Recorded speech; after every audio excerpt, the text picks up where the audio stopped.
Hello everyone, and welcome to the Week 2 Game Design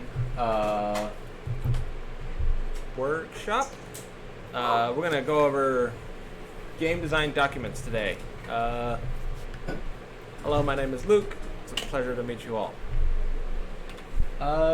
What is a game design document? Does anyone know any ideas what a game design document? Who knows what a design document is?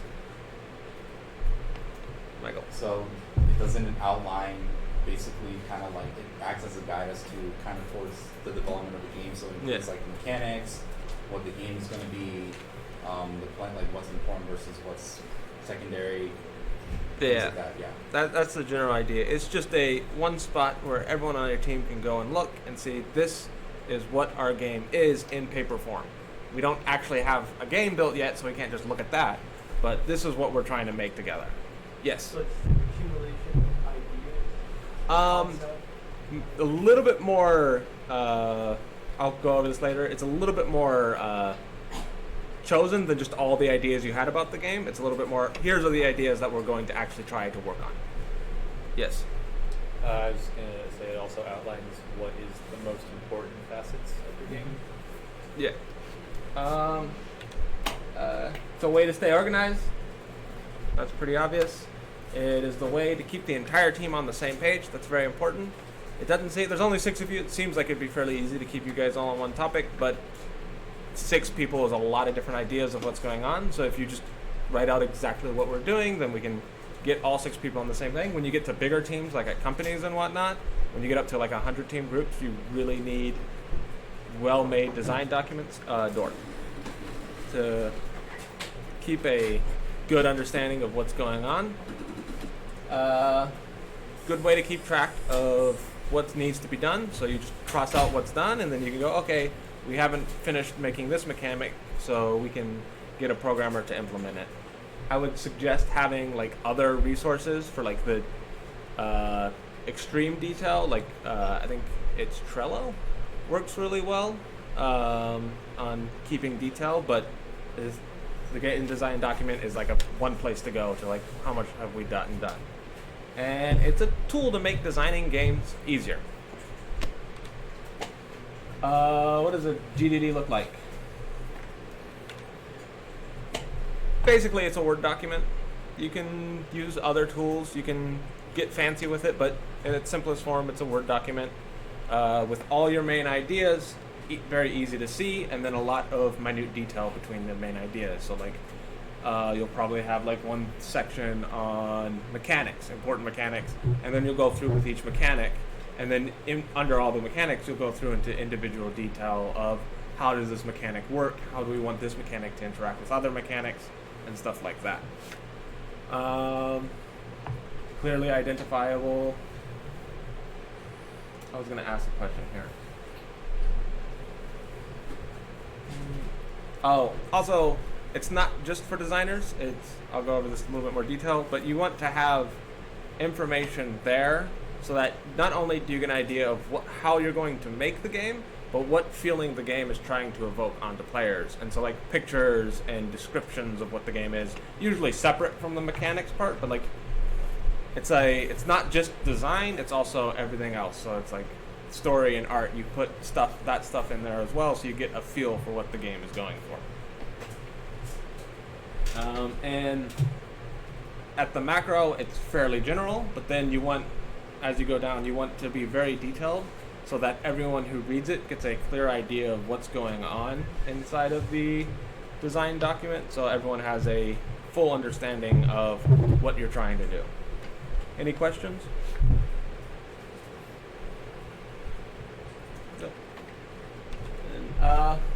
Here are a couple of my design documents that I've made, and this is like a general idea. So like you've got like the pillars, like this is what's important, and then you got like setting and character and gameplay, and I wrote this in like 30 minutes. And then throughout the lifetime of the game, as you're making the game, then you'll go in and do more detail into the game, and bullet points is probably the best way to do this so that it's clear and easy to read. Paragraphs are annoying to read, but for like description of characters and setting, you might want to use paragraph format to get more detail. But for stuff like mechanics and the main idea of what the game is, bullet points is probably the best way to go. And these slides are posted on the design, what is it called, server in our thing, the design channel on Discord, and so you can grab these slides and what's going on here? And all this stuff is available, both of these two links and some other links that I'll have later. Who uses a GDD? Anyone know who uses a GDD? Game designer, yeah, but everyone uses a GDD. It's a trick question. Writers use it to keep track of what's going on in the story. Producers use it to keep track of what everyone's doing and what needs to get done. Artists and audio designers use it to help them get an understanding for the feeling of the story, so that they can make music and art that fits that tone. And programmers try to implement all the stuff that we've got down on it so that they can actually get it working. And designers, it's your job to take basically all the cool ideas that everyone has and try to organize them in a manner that it is feasible for you to actually make this into a game. One, producer is going to help you with that. Two, to make it an enjoyable game. So not only do you need to be able to make it, you also have to make it in a point where the gameplay itself is a rewarding and satisfying experience. Whether that's just it's fun or it actually gets something out of it, that depends on the game, but it just has to have a satisfying experience. So here's like my suggestion. Here's how I go about writing the design mechanic part of the game design document. There's obviously a lot of different ways to do it, so if you find a way that works for you, go for it. But here's just what I do. I just write down all or most of the ideas that my team comes up with. Just here's all of our ideas, and then I take those ideas, and some of them are fairly easy to eliminate because they're just impossible, and so you just get rid of all of those. And then you look at the rest of them and you play test those a couple times, and you say, okay, which ones work well together, which mechanics ideas work well together, which ones don't work well together, how are we going to go about implementing it. And then once I have play tested a bunch of them, I'll edit the GDD and say, okay, here's the ones that we kind of want to focus on design-wise, because these work well together. And for each one of these ones, you kind of want to be in conversation with your team and telling them, hey, this is kind of what's going on, and here's what I'm trying to figure out. So that here's what I'm trying to do, and I think this is best for the game. If you have any input, feedback is literally 70% of a designer's job is getting other people's feedback. Maybe like 50, but it's a big chunk of a designer's job is figuring out what other people think about your designs. Do you have any input on interacting with the team? Just don't be a jerk.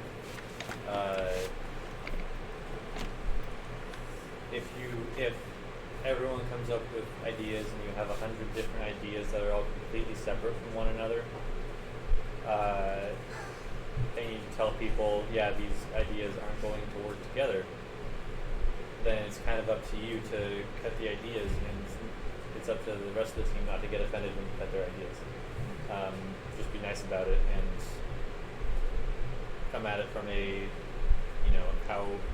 what can we do versus what do we want to do standpoint, especially within the club. Yeah. So, how did the designers or person come up with the ideas and then we get the feedback from the team? Or is it everyone? So, the designer, the way I think about it is it isn't the designer's job to come up with the ideas, though oftentimes you do come up with ideas, and especially as you you go into it and do design more things, you'll have a backlog of what ideas tend to work. So you can use your backlog of experience in design to tailor it to the game. But as just starting out, it's not really your job to come up with the good ideas. It's more so your job to take the good ideas, and especially the bad ideas, and nurture them into a way where they're actually functional and good. So good ideas, bad ideas aren't really the thing. It's more so it's your job to take all of the ideas and see which ones could work together to make a enjoyable game. Any other questions? I think like an example with regards to like how it's kind of our job to combine ideas or to pick and choose between ideas is like if a teammate is like, I want to make a platformer, right? And then another teammate is like, I want to make an RPG, you know? Another teammate's like, I want to make a hack and slash. Like all of these are they seem very distinct, or they seem like very individual ideas, and it's like, it's a platformer, RPG, hack and slash, right? What does that even look like? You have to kind of break those down into their components. Well, platformer means that there's going to be 2D from the side, it's going to be jumping, and there are going to be enemies. Hack and slash means that there are going to be a lot of enemies coming at you, and you have to deal with them. An RPG is super vague. You can take that as, you know, maybe the enemies drop weapons and you pick up new weapons, and so it's not necessarily a good idea to combine all three of these games into one thing. That's a lot of mechanics, it's a lot of scope. So that would be a situation where, as a designer, even though your team has all of these great ideas, it's kind of the designer's call to pick and choose what they think is going to be best, and also kind of hone in on, you're talking about MDA later, right? Yeah. You kind of want to hone in on what the feeling of the game that you're trying to evoke is. Like what feeling do you want the player to feel when they're playing?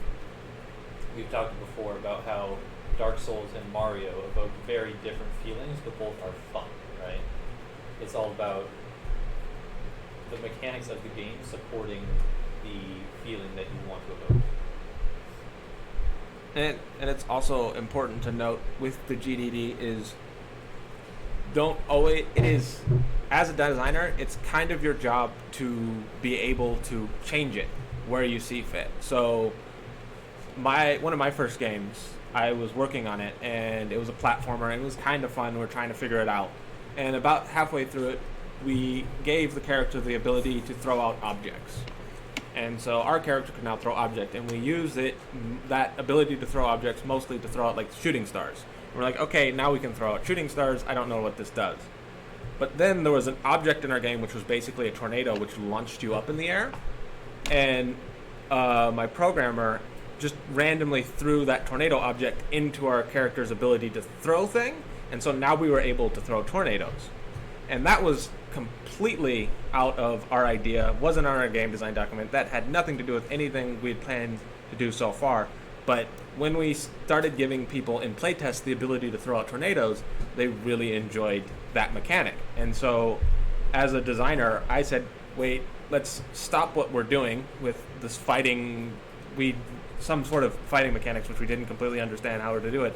Let's just make it where you now have tornadoes and now you can fly occasionally. And so we completely changed our game design, and if I was a little bit better at designing and actually had made a game design document at the time, we would have completely changed our game design document and shifted to this new experience that was more enjoyable. So it's always a good idea that the game design document, even though it's good to have and it's a very powerful tool to keep everyone on track, it's also important to recognize that you're as a team are the group that made it, and you can also change it where you see fit and shift the game design to a direction that is the most fun. So if you're building a game and it's not that enjoyable, obviously you need to shift it. If you're building a game that's pretty enjoyable, but then accidentally you discover something that's way more enjoyable, then you might want to shift it towards the thing that's more enjoyable to do. Any questions? Any comments? Concerns? Whatever word Ryan said. Next slide. Oh, wait. This went by way faster than I was expecting it to. So, Chase was kind of just hinting at this. So, a main aspect as designers of what we're doing is MDA, which is mechanics, dynamics, aesthetics. And these three things work together to basically make the player's experience with the game. So, and I would usually tier them on like how detailed they are. So mechanics is down there at the bottom. That's mostly what your programmers are doing. They are making you say, hey, I want the ability to jump. And so now the programmer goes in and he gives your character the ability to jump. Or I also want an enemy that when you land on its head, it dies and you bounce off the head. And so then the programmer goes through, and when you land on an enemy's head, it dies and you bounce off the head. Dynamics is how these mechanics work together. So I've got an enemy, you have the ability to jump, and you have an enemy that when you land on its head, it dies and you bounce off the head. So you jump, and then you land on the enemy's head, bouncing off of it onto maybe another enemy. And so now that's a dynamic, and that's a bunch of mechanics working together. Maybe 2, maybe 100, depending on the game. And then aesthetics is the feeling that those dynamics evoke in the player. And how does interacting with the world make the player feel? So Mario, when you run and you jump on a enemy and then bounce perfectly onto that single platform, that's a very exciting feeling of landing on that one platform or making that single jump that you just needed to do. Whereas Dark Souls, swinging your sword into the enemy and then perfectly dodging his next attack is a slightly different feeling. Or horror games, slightly different feeling that the mechanics and dynamics are making you feel. So that's mechanics, dynamics, aesthetics. This is very important. It probably should have its entire workshop to itself, but any questions on MDA? Yes? So when you make your mechanics, when you kind of give the idea to the programmer, right? And then the programmer will like, okay, I'll jump into it. Yeah. So does that mean the designer is supposed to know, it's supposed to work like alongside with every role? So does that mean the designer has to know every role? Audio, art? Especially on like this level of group teams of 6, I think it's very important that everyone, no matter if you're a designer or a programmer, kind of has a general idea of what everyone else is doing. That's a very useful tool, so you can know what you should expect from your teammates and how much time it's going to take for your teammates to do this and how much work you need to do in order to stay up with your teammates. But programmers and designers do have a closer relationship than most things, because if you make the mechanics and you perfectly design all the things, well, now you have a board game. But it takes a programmer to take your board game and implement it into a video game and have it actually run. And so, like, I know basically all the design officers also do a fair bit of programming as well. So it's kind of like design. It really helps to know what a programmer is able to do, so that way you can design a game tailored towards your programmer as well as towards the people who are playing it, so that you can actually finish your game. So you should program. It helps. I don't know if it's absolutely necessary, but it definitely helps. You don't necessarily need to know how to program, but you need to know how difficult it is to program. So you need to know how long things are going to take, how difficult a specific mechanic, like jumping, it's a pretty simple mechanic to implement. You might need to create some artificial gravity or something. Surprisingly hard to do. Getting it right, polishing it, you can get your character to jump. You can get your character to run. It's when you start getting into the dynamics that the programming of stuff gets really difficult and things clash with one another programmatically. Your running might work fine, your jumping might work fine. When you run and jump, you might get really weird results.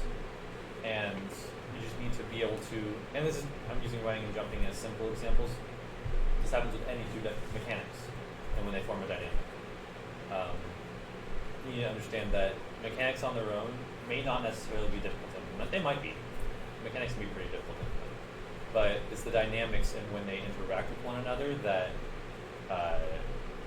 like polish gets really difficult. It starts to potentially not feel as good when multiple things are being done at the same time. So it's kind of worth looking out for, and that just comes with experience, whether you've programmed or you've worked with programmers. That's just something that it takes practice to know exactly if a specific mechanic is going to be difficult to implement. If you're in a first-person shooter, if you have a first-person like camera, how difficult is shooting going to be to implement? It depends entirely on the rest of the mechanics of the game, and it just takes experience. Yeah. Can I add to this? Sure. So I feel like we're a little like tangential because like you as a designer need to know some programming, but not really. And then scope is more like production.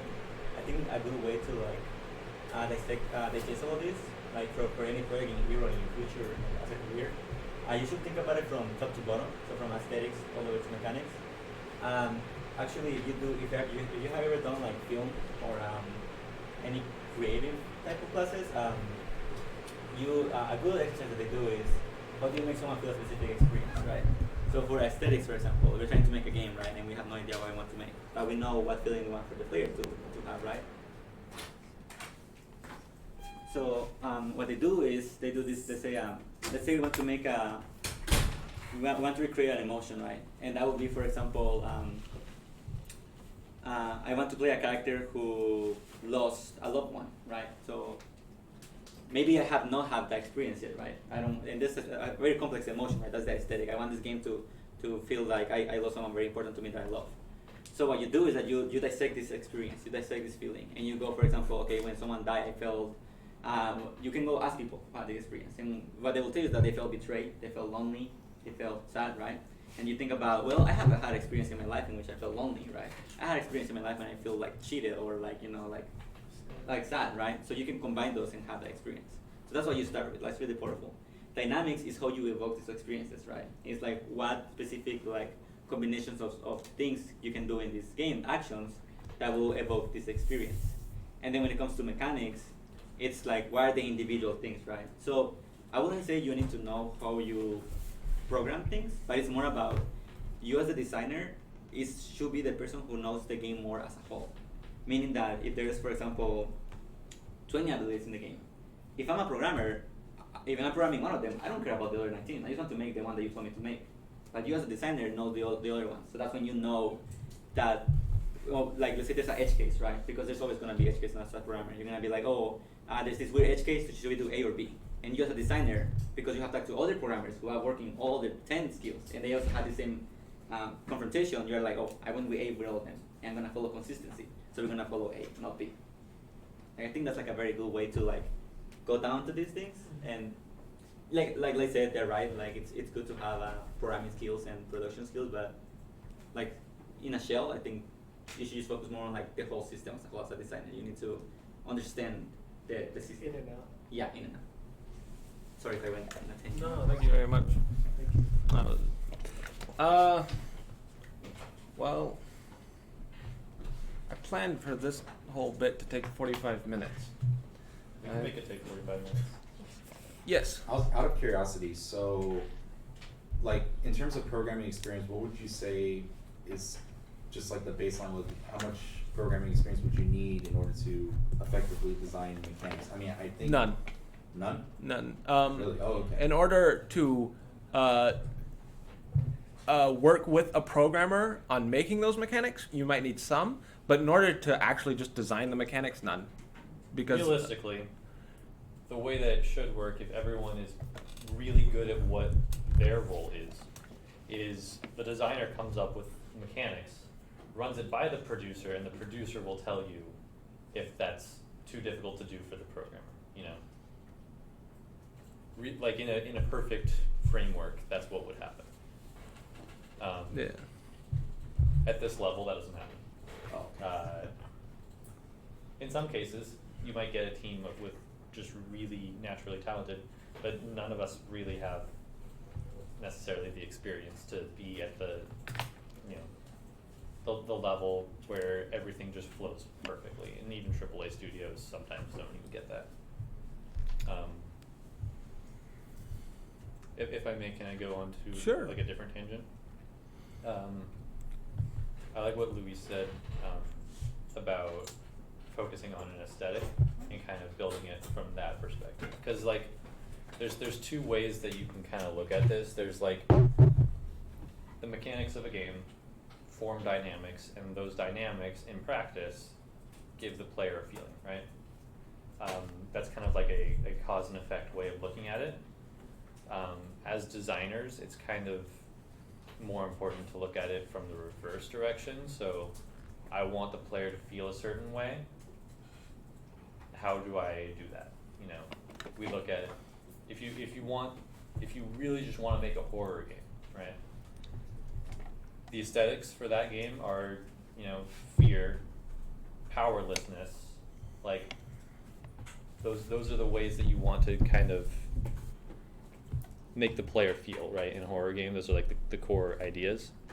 And so the mechanics of your game and the way they interact better inform that you know, kind of sense of helplessness.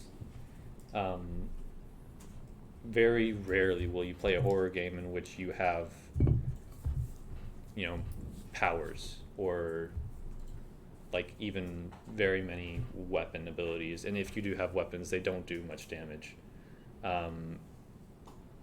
It's very different from if you go, you know, you play World of Warcraft, you drop a blizzard on a group of enemies and it'll just take them out in a couple seconds. The aesthetics of that game are almost polar opposites to a horror game. You want to feel powerless, not powerful. And so when you think of a horror game, generally you don't move very fast. There might be doors and things that take time to unlock. So if you're running away from something, generally running away is a really good way to evoke fear, and causing players to be forced to run away or to hide. Those are kind of the mechanics or the dynamics that you want to go for, are running away and hiding. And so then the mechanics that lead to that are the ability to run, the ability to hide, doors being in the way, maybe darkness, field of vision, not being able to see very far. And so that's just kind of like an example of breaking down, this is what I want the player to feel, this is how I'm going to do it, you know. So there's kind of, yeah. So the designer is like saying, this is how you want the players to feel a certain way. Then it's just the writer, like the story writer job to like implement that idea into like a story. Or what's the biggest difference between the story writer and the designer? So there's no necessarily, you're interacting with everyone on your team. Everyone on the team should be interacting with one another and making sure that everyone's on the same page. And some of that leads back to the design document, when at the beginning of your game, you and your teammates all build the list of, it's almost like a list of rules that you're going to follow to make the game. You know, the list of things that you want to implement is like a checklist, you know. And so it would be during that phase of the game's development that you would be interacting with the writer and saying that the writer says, I really want the player to feel this way, right? So the writer might be telling you the aesthetic that they're going for, and as the designer, it might be your job to decide how to make that happen in a game space. It's all about interaction and communication. So I'm like 95% sure that different companies handle the distinction between like the rules that we have here are writer, programmer, producer, designer, audio, artist. Is that all of them, right? So those are our roles that we have here, and that's where we are breaking things into groups as a club in order to organize ourselves in a understandable way.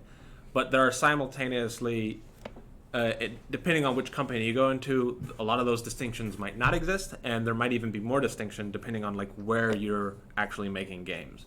So writer and designer in one company might be very distinct things. You might have one person whose entire job is to just write backstory and stuff like that. Like I'm pretty sure WoW has like in people who's lore and stuff like that. And It's then actually another an interesting point of order. While there are lore keepers for WoW, there isn't a writer role. There isn't someone writing story. Even, or maybe there is now, but like at the beginning of the game's development, it was just the designers. The designers create. The designers, there would be environment designers, and then there would be like quest designers, and those are like that's the distinction is between those, and so they're both game design, but one is more one's more like level design and environment. The other is more gameplay design and writing. Like it's quest design is kind of like that in between of the player. It's like all of these. I want the player to specifically go to this place and do these things for the sake of a certain aesthetic. Yes. In situations where you don't have the writer, of course the designer takes more of that, creative role. Yeah, a lot of the times. It also, there's a lot of games that don't really need a writer, like Mario or Tetris. Tetris is a big one. Tetris is like most popular game of all time. It doesn't have a writer. You're just putting the blocks in the place. It's just game, plain and simple. But yes and no, depending on like how big your team is. Sometimes it's like, hey, we don't have a writer, but we, as a group, have a story we want to tell. Whoever's the best at writing stuff, write it. If you're the programmer, then cool. But it depends on like the team, especially like smaller teams that we're dealing with.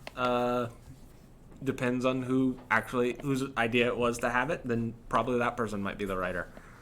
And you can even look at existing games and tell if, like, what the game's priorities were. And it generally either leans, both with the regards to player experience, it either leads to mechanical enjoyment of the game, so design heavy, specifically going for the things that you do and the way that makes you feel, versus narrative heavy. In some specific cases, it could be audio or art heavy. You can kind of look at a game and tell. So like, if I were to break down two similar games, we have Diablo, and then we have Path of Exile. They're both procedurally generated. They both have, you kind of have a set list of skills, and you have to defeat enemies. They're both kind of dungeon crawls. But Diablo has this really rich lore and world behind it. Amazing cutscenes.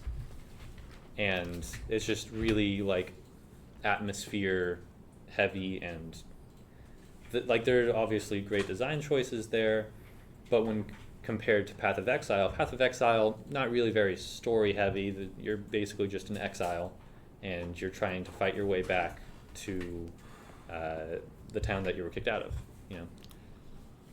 But the design of that game is really interesting. Your abilities are based off of gems that you have in slots, and you can combine different abilities with these different support gems. And so there's like tons of combinations of not just which abilities you have, but what support gems you're using that change the way your abilities interact, and is very, very design heavy.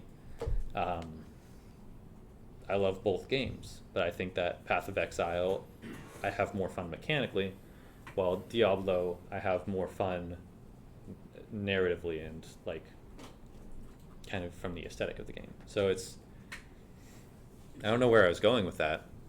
But is like what the game focuses on and what is most important to the team. Okay.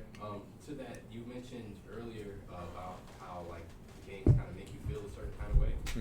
Mario being one of those mechanic games, I guess. Is there any way to make those mechanic games more organic, or like with the story? Can you make somebody feel some certain kind of way with the mechanic type of game? Yes. I hate to beat the same horse over and over again, but so like Dark Souls is a very mechanics heavy game. The entire game is built around having good mechanics, but the mechanics also put you in a position where you're constantly trying to overcome things far more powerful than yourself. And so the story behind it is that you're a human fighting against these deities of an ancient world. And so the mechanics and the narrative of the game, even though it's a lot of its mechanics and the narrative's kind of just sprinkled on top, they work together in such a manner that even though the narrative, though there's a lot of it you can find, even though the narrative is like sprinkled from a periphery glance, it still is a strong feeling of evoking the feeling of conquering something greater than yourself. And so if you just get them to line up, usually you can get mechanics in a story-based game or whatever. Any other questions? So let's say like game designers, the producer and programmers get together to work. When designing the game design document, based on like MDA, because I also agree, I think it's pretty important. Is there like a particular order when it comes to format, like oh, we should go with dynamics and then mechanics, or then aesthetics and then mechanics? You know what I mean? Like it can go out of order. Does it have to go like in that specific order? This order is just the way that I remember MDA. Yeah. So it depends on the game. Oh. Okay. So if your game is going heavily for an aesthetic, and you're like know what aesthetic you want to go for, but you don't really know how you want to go for that aesthetic, then you write down the aesthetic, and then it's the designer's job to create the mechanics and the dynamics that give that aesthetic. On the other hand, if someone just goes, I want to make a turn-based RPG, well, now you know the base mechanics in like the kind of general idea from all the other mechanics that you've used of turn-based RPGs. And now from that turn-based RPG mechanics, you have to create dynamics and aesthetics. Oh, okay. Yeah, because I was thinking of the NDA like kind of like a pyramid. So it's like building blocks. So like you have the base, whereas the mechanics, like obviously mechanics are very important. You have to establish those, and it's going to be the most numerous. And then you have like dynamics in the middle, where dynamics are going to be formed based off the mechanics. They're not going to be as numerous as like they're not going to be more dynamic systems than mechanics, because mechanics make up dynamic systems. And then at the very top you have the aesthetics, where it makes up from the dynamics. That's kind of how I thought of it. That's why I was curious about like the order. I would the way I think of it is perspective. Oh, okay. So mechanics are when you look at it, what little aspects of the game are just the most microcosmic. This is when you do this happens. When you do A, B happens. How just the smallest little thing. Okay. Dynamics is when you do A, B happens, which causes C happens, which causes this, and that results in a whole bunch of things. And aesthetics is more of how does that make the player feel. So it gets more complex as you build it up. Oh, okay. Yeah. This is like the simplest. That's like the most complex, but also the player is only going to experience the aesthetics for the most part. They'll like kind of notice the mechanics and they'll notice the dynamics depending on the game. If it's like a strategy game, then mechanics and dynamics become a lot more important. But if it's just like Mario, you don't notice all the individual mechanics. You kind of get an understanding of the dynamics, but the way it makes you feel is far more important to the player than what the mechanics and dynamics are that gave you that feeling. So if that makes sense. Yeah. It's important to realize the three are inseparable. Right. They're all happening at the same time. Let's keep going with Mario as an example. You have the mechanics of running, jumping. There are enemies. There are pipes that you can go down. You bounce off of enemies when you jump on them. There are pits that you have to avoid. And let's remove jumping. What happens to the game? That completely changes everything. It completely changes how you have to design levels. It completely changes the way that the player feels about the game. You just made a completely new game, right? By removing one mechanic. So it's like a cause and effect chain. It's butterfly effect. Right. That's actually a really good idea. The mechanics. I wanna make that game. The mechanics. Because I think of it causally. Cause and effect, mechanics cause dynamics, dynamics cause aesthetics. The three are inseparable. However, it is a matter of perspective of, do you build the game based off of the aesthetics that you're going for? In which case you have to pick and choose the mechanics that create the dynamics that create the aesthetics? Or do you create the game with a foundation of which mechanics that you want to implement? You want a platformer, which implies running and jumping, right? So those are two mechanics that you're setting for yourself, and then you're focusing more on the dynamics. What other mechanics are you including, and how does that affect the aesthetic of the game from that perspective, you know? Do you want enemies? Do you not want enemies? Do you, like, if you have a platforming RPG hack and slash, like we had talked about before, what if you remove the hack and slash and put puzzle in, you know? That's kind of the idea of, like, there are certain mechanics associated with each of those genres, and when you mix and match those kind of genre tags, you get a different aesthetic from the game. Portal is a first-person shooter puzzle story game, right? Where your gun doesn't hurt anything. Yeah. Whereas you can still have a first-person shooter puzzle game that is no longer, I guess, a first-person shooter story-based game that is no longer a puzzle game, right? You remove the puzzle game, you turn it into a fighting game. Like, the way that you slot those mechanics in and out causally affects the dynamics, causally affects the aesthetics. Because it can change the whole game. Absolutely. So basically you just start with whatever you want, whatever you have. So if you want mechanics, then you start with mechanics and then go down like this. If you want the SX, then you start with SX and then go up. So I think in practice, most commonly, the way that this actually plays out is you pick a genre of game that limits your mechanics. I want to make a platformer. That limits your mechanics, but it gives you certain mechanics that you're working around.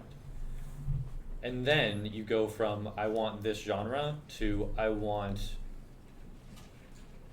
this, or you might even pick two genres and you say I want the player to feel this way. At that point, once you've picked a base genre or two genres, you've picked the aesthetic you're going for, then you start to pick and choose other mechanics to add with the mindset of this mechanic will interact with my existing mechanics in this way, dynamics, and that will make the player feel the way I want them to. That's generally how I feel it works in practice. Yeah, so as the designer, mechanics, dynamics, aesthetics, you're completely free to jump around that as much as you want. Choose 3 mechanics, okay, and then go look, how do these work together? Oh, they have the dynamics, and then go back and add another mechanic and see how that changes the dynamic. And then choose 3 mechanics and go all the way and look, how does that make a player feel? And then go, then ask yourself, is this the way I want my player to feel? What mechanics can I add to change the way the player is feeling? So you're jumping around between mechanics, dynamics, and aesthetics on a regular basis. Even when you're playtesting an individual, usually you're only getting the aesthetics. Usually you're only getting, how does this make me feel? And you can look at them saying, you have to be able to look at them saying, how does this make me feel? And realize which mechanics that you've put into the game. And this is mostly just figured out through experience and trial and error. I am still not the best at this. You have to be able to look at all of the their response to the aesthetics that they have and go, okay, what mechanics did I implement that are causing them to have this feeling? And is this the feeling I want them to have? If yes, well, then we're good. If no, what mechanics can I add to change the aesthetic a little bit? How can I make mechanics interact with each other to change the aesthetic a little bit? But feel free to jump between mechanics, aesthetics, and dynamics. Mechanics, dynamics, and aesthetics as much as you want. You're a designer. Work with these 3 ideas in order to make the best game possible. I'm going to do a quick review of what we talked about. So we talked about GDDs, which are usually just Google Docs, or that's most of mine are Google Docs, of all of the ideas of a game and how they work together and how everyone is using them. And then we talked about like how they look like, usually bullet pointed, fairly general ideas in the big one, and then details underneath them explaining how the general idea works. And you're trying to get specific enough so that no one would be confused about what the game is supposed to be. And then we talked about mechanics, dynamics, and aesthetics. real quick, but half of our thing. And we talked about how these work together in order to build the player experience and how you can change mechanics and dynamics in order to create new aesthetics. And now let's make a GDD as a group. So this is a little thing I threw together, and all of these links are available on the Discord. And currently, if you go to the Discord and then you go to those slides, you can't edit the slides, but if you click on that link, you can edit this page. So I don't know what it will be like in a year. But does anyone have any aesthetic, just a general idea? We're making a game together. Who's got some general ideas of, hey, here's a mechanic I want in this game, or here's an experience I want the player to have? Yes. Flight. Anything else? Just shouting like any idea. Any ideas? Alright, how about Mario without jumping? Mario without jumping. that does not work really well with flight. Mario, maybe it does. Maybe you're going down a level, so you have to No. fly down rather than jump. You can dig on this. Jumping. Dig under, there you go. Any other ideas? I was going to come up with a bunch of these, but then I couldn't think of any, and so I was like, let's just do it as a group. Swimming.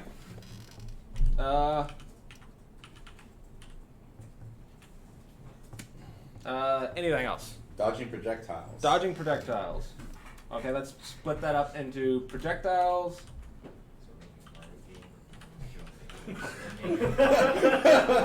spelled swimming right. That's a good idea. You can swim and you can fly, but you cannot jump. How do you get out of the water? You can only swim up. Projectiles. Every level's a water level.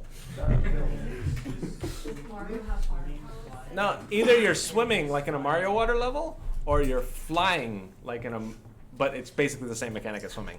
Anything else? Any other mechanic ideas? I think I want to shoot a fireball. fireball. Yeah. So being able to attack. This should be like a block that kind of gives you the ability to alternate between swimming and flying. Like you just step on the block and like you get like a power.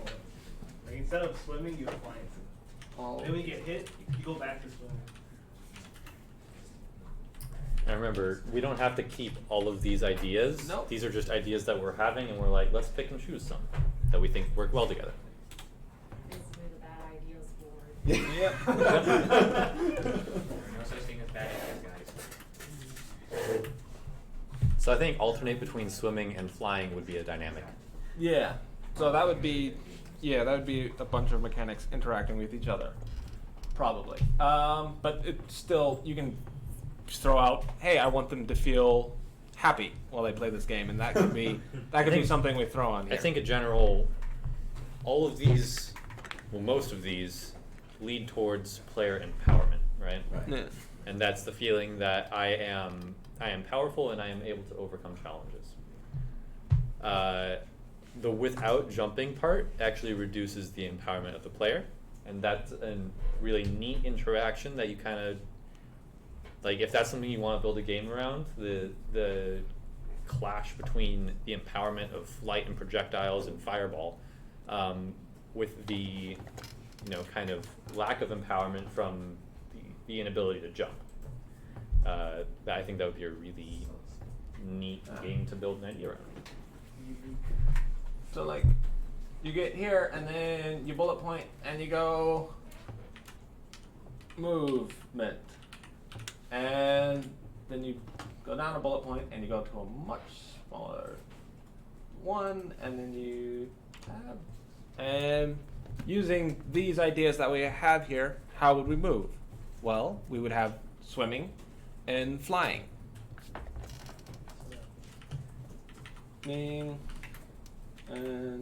And probably more detail than this, but I'm not very good at writing, and I'm trying to keep a good pace. It's all good. Swimming and flying, and then Do you we go have- into Do we have running or do we not have running?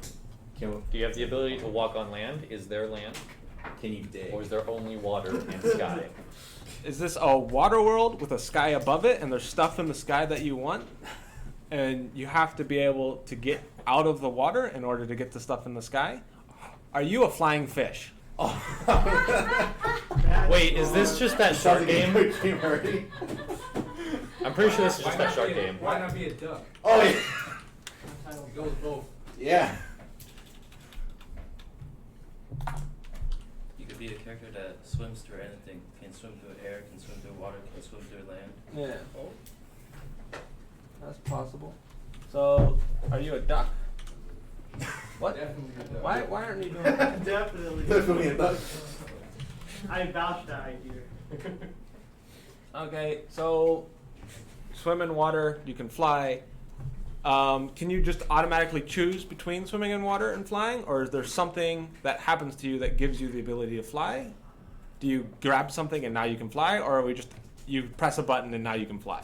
Which one of those? You need to be able to boost it up. You need to be able to have a distance on the water for a certain distance. You know, you got to take off. So you have to. So it's momentum. Momentum. based. Oh. You have to get some Momentum-based momentum. game. You start off in the Well, Start off in the water. how do you spell momentum? Sounds like a good idea already for a game. Base Well, penguin can fly. flying. So a penguin that can fly. Yeah. I like that. Bringing a lot. That's just a duck. awesome. It's just a duck, but The penguin's a power up, man.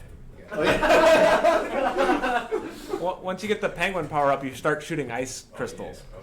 Oh yeah. Oh yeah. Momentum-based flying. So we got projectiles. What are the projectiles? Other birds that are in the sky? What happens if you get hit by a projectile? Do you fall back into the water? Hunters. It's gotta be hunters. Hunters, yeah. On So land. so it could be like. Or like on both. So it could be Yeah. like, you know, like ducks. Maybe they're just in the sky, so as maybe like the player, like they're just standing static like obstacles, and then you can have like projectiles that move Yeah. across the screen that the player has to move out of the way. Yeah. So It's reverse duck hunt. Yeah. That's a good way to think about it.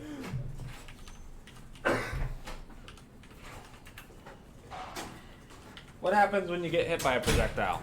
Do you lose the game, or do you just fall back into the water? is this And- still under movement?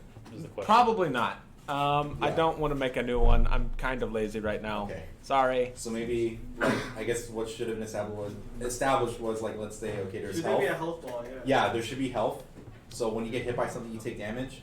If you're in the air, so like maybe if it was a momentum based game, you're in the air. If you get hit, you automatically get sunk and anchored back into the water. What if we make it a 2-point health system, where if you get hit while you're in the air, same idea. We get hit while you're in the air, you go into the water. If you get hit while you're in the water, then you lose. Mm-hmm. Oh, okay. You know, I was watching this video by the creators of Mario, and they said that they wanted to make people appreciate the Super Mario, so they made them start out small. So maybe have the duck start out small, and then you appreciate. Go up to a penguin.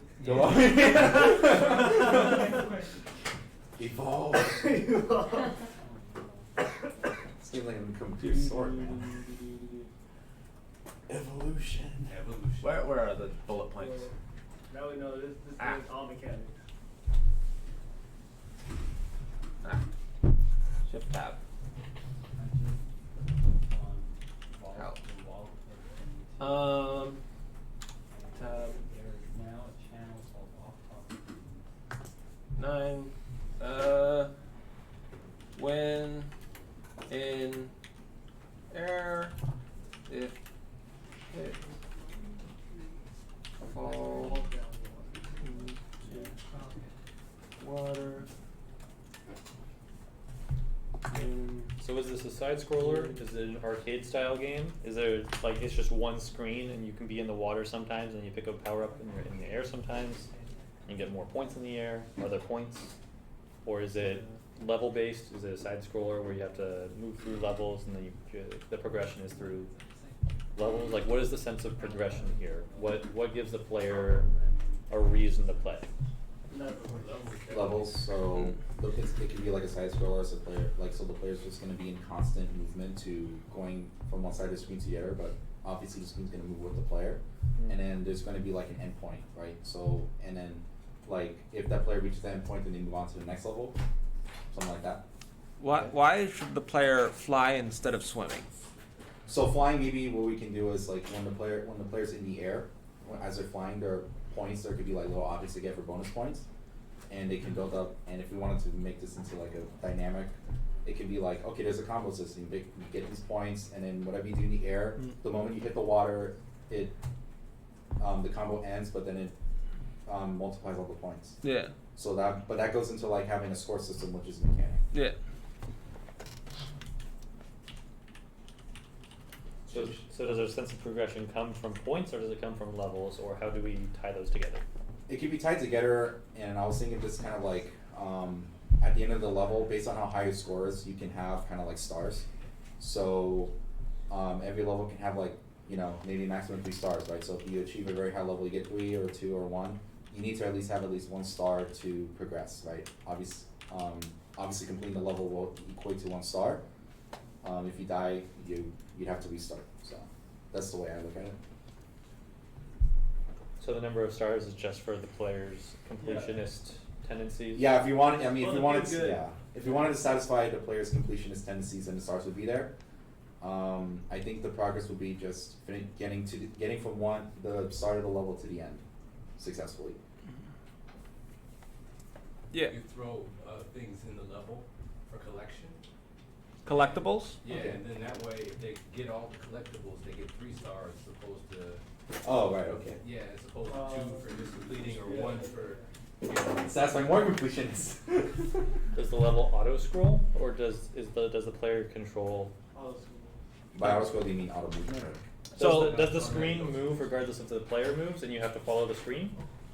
Or does Yes. the player move left and right, and the camera moves with No, them? no, So I would say the Yeah, players keep like, going. so the screen, like the players, like it's supposed to be moving, but the screen is moving, so you see kind of like the movement. Like it's hard to describe. What if you're only heading in one direction, so you can't control back and forth, and you just control the ability? So like, kind of like Flappy Bird, but So it's not like different. Mario where you move to this side, like as you move right, then you can't go back left. It's Yeah. more like you're in a fixed position, but the screen is moving and your player is moving, but you can't control. So you have going fixed back. velocity. Yeah, fixed velocity. Fixed forward speed. There you go. Yeah. Okay. So we're coming to the end of our workshop. So if you guys have any last comments or questions, go ahead and ask them now. Yes.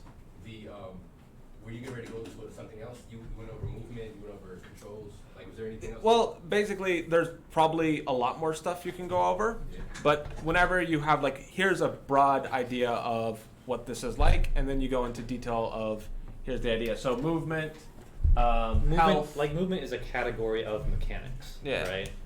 So it's really just organizational. It's not necessarily with regards to how they actually interact within the game. Mario can run and jump fairly independently of one another, but they're both under the category of movement. So it's just organizational for the sake of making the GDD.